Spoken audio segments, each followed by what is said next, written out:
Should you skip a dose while I was on Mounjaro, Wegovy, Ozempic, anything like that? I've been on Mounjaro at this point for around about 3 months, and I was in a very lucky situation where I was going to a conference in Birmingham, but then flying out to Dubai. I was in a situation where I was coming to the end of my 5 milligram jab, and the next step was 7.5 milligrams. And because of the time that I was going to be in Birmingham and then fly out to Dubai, I was aware that there was going to be a gap there where I could either take my pen and then have to travel with my pen to Dubai or decide to skip. I decided to skip. My first week in Birmingham was covered by my last jab. Then the Sunday, when I would normally have taken it, that I flew out to Dubai, I didn't take my jab.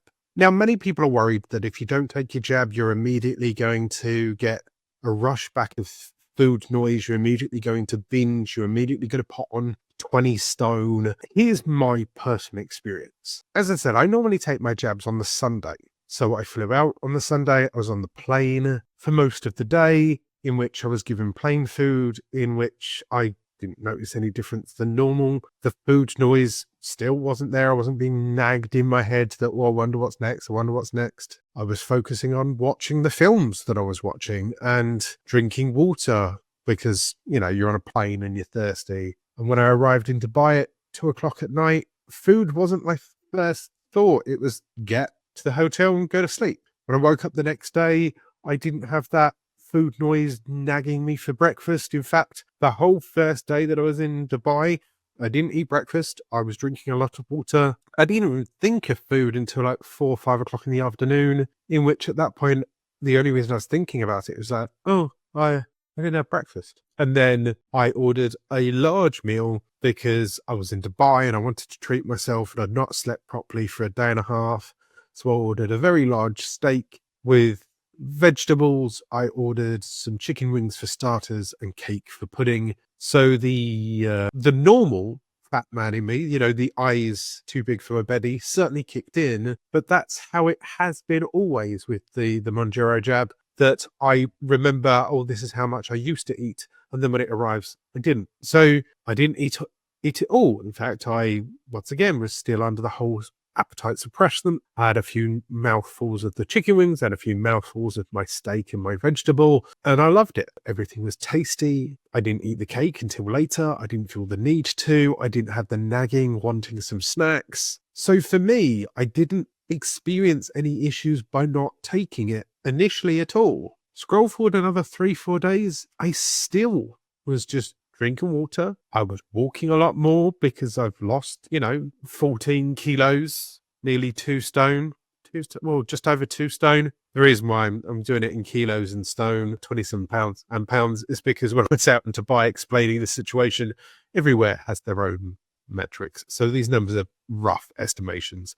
I've lost about 14 kilos, 2 stone-ish. We're on about 27, 28, 29 pounds, that kind of thing. I was active, I was engaged because I've lost the weight. I was able to walk around so much more.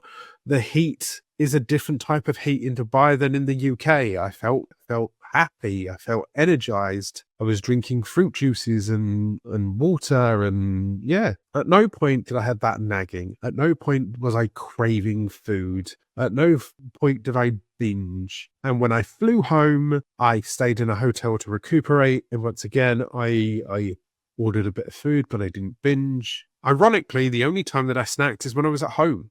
When I was, sat on the sofa, it was easy to get hold of my normal snacky foods. I'm slightly ashamed to say that I got like a 6-pack of crisps and I plowed through those mindlessly. But even still, when hopping on the scales this morning, after not really taking the jab for 2 weeks and being in 2 completely unusual situations where I'm in a hotel for a week in Birmingham, I'm in Dubai for a week, where I'm flying all over the place.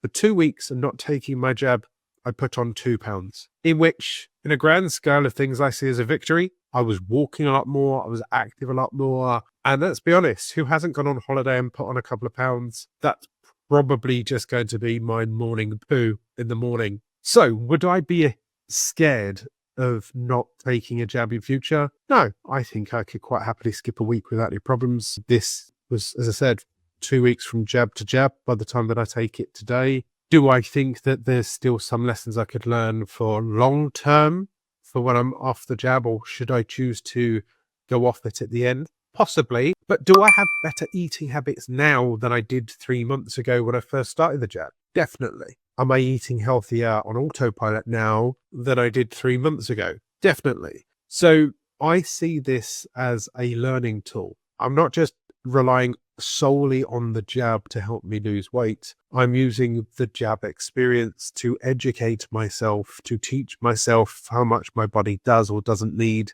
to teach myself what foods I can or can't eat, or what I do or don't like. It was nice that the whole situation wasn't just an entire week of me nagging in my own head. So, should I run out of money and need to skip a week? Should I need to stretch a pen?